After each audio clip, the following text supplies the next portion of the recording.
Today I'm going to read from Psalm 46. And it says this: God is our refuge and strength, always ready to help in times of trouble. So we will not fear when earthquakes come and the mountains crumble into the sea. Let the oceans roar and foam, let the mountains tremble as the waters surge. A river brings joy to the city of our God, the sacred home of the Most High. God dwells in that city, it cannot be destroyed. From the very break of day, God will protect it. The nations are in chaos, and the kingdoms crumble. God's voice thunders, and the earth melts. The Lord of heaven's armies is here amongst us. The God of Israel is our fortress. Come and see the glorious works of the Lord. See how he brings destruction upon the world. He causes wars to end throughout the earth. He breaks the bow and snaps the spear. He burns the shield with fire. Be still and know that I am God. I will be honoured by every nation. I will be honoured throughout the world. The Lord of heaven's armies is here amongst us. The God of Israel is our fortress. Psalm 46 is a really interesting psalm because when we read it from our culture, perhaps in Western Europe, when we read it from our time in the 21st century, we're trying to make sense of, okay, so whose side is he on? And what he's got up to, and why all this turmoil and shaking, and why all this upheaval, why all this uncertainty, and where does God's armies come in? What's that about? Who are they, and what are they up to?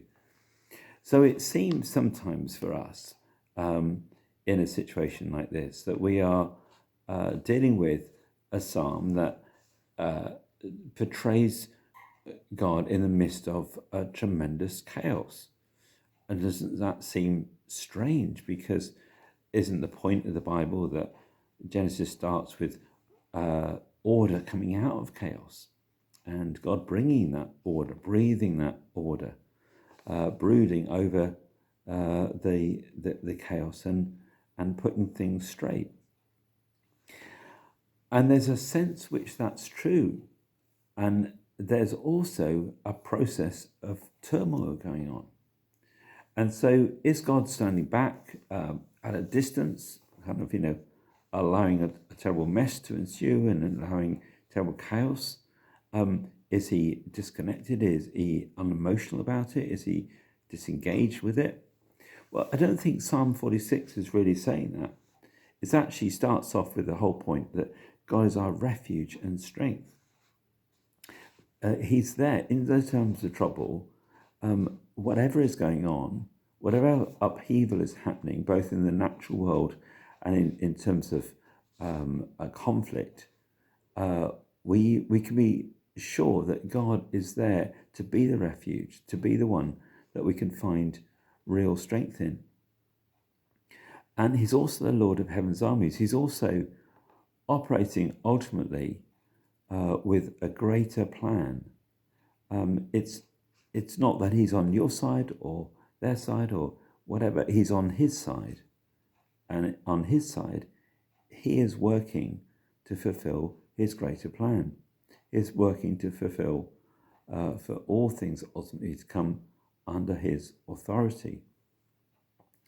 And so we have to understand that God has laid out many of his purposes in Scripture. He's laid out many of his plans and his thoughts in Scripture. He's laid out many of his prophetic words of what he's going to do and how things are going to come to a conclusion. And it's very clear in the Bible too that there's a tremendous crunch point, a focal point, a sort of pivotal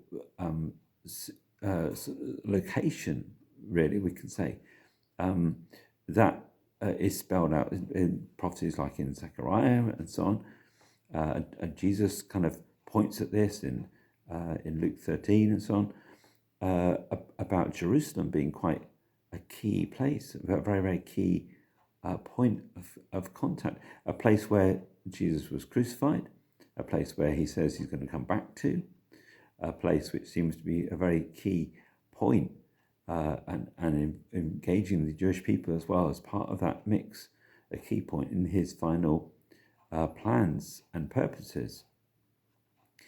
And you see, we have to understand that the Bible is talking about something that is tangible and real for us, but it's also a greater plan and purpose and a working that God has that engage his heavenly armies. And that's at a much higher level than our understanding of politics, our understanding of big cataclysmic events, our understanding of the world in which we live. It's much larger. And so he says through all these things, there's a fragility of them, things that we often feel are very steady and sturdy and sure and certain. And yet we see upheaval, we see uncertainty. And it's an illusion for us to believe that we live in a world where great stability is a given thing that will be there forever. And, especially in Western Europe, perhaps we get used to a level of stability and certainty and calmness and predictability. And we almost hold to that as being a complete norm and something that can't be shaken, can't be moved. And our securities go into that. And I think Psalm 46 is trying to get us to the point that actually we need to find our strength, our security, our stability in God. And I was reading recently a book really talking about Germany leading up towards the Second World War, many of the things that happened in Germany perhaps in the 20s and 30s, the political climate and how that developed. And then you look back a little bit before then, the early 1900s, maybe you look back before in the late 19th century, and you see Western culture with tremendous amounts of stability and wealth, philosophy, almost this belief that somehow we're in total control. And even in Germany, this view that the Bible could be critiqued and the ability to have this higher criticism that we can basically kind of put apart the text, and we don't really have a foundational thing that we need to be worried about, that this is revelatory scripture where God's in control, where it's a personal kind of relationship thing. It's really something that we can analyze, and we can distance ourselves from a personal creator God of the universe who's in charge. We're beyond that.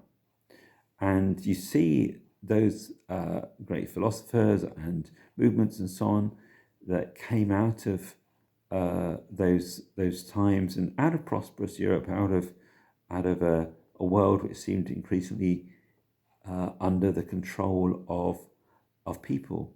The ability to make wealth, the ability to create stability, the ability to develop a political realm, the ability to have strength in universities and culture and all the rest of it.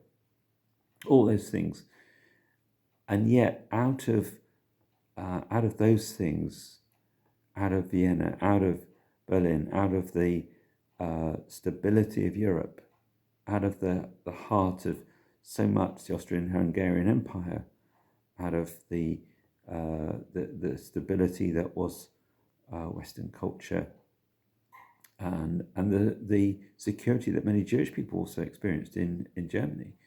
Out of all those things, a tremendous turmoil suddenly erupted in World War I and in World War II.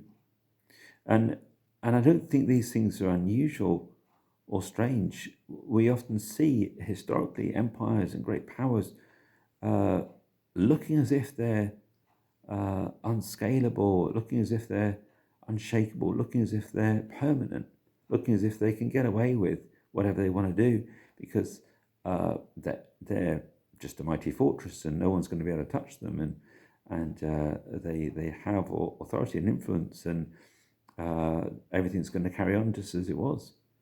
But what we know from history is that many great empires have fallen. Many things that seem terribly stable and secure have been shaken to the core.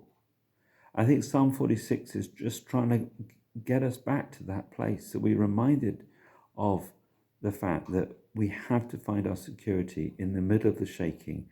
We have to find our security in God. So my prayer today is that we would rediscover our security, our stability, our fortress, our refuge in God, and not in anything else.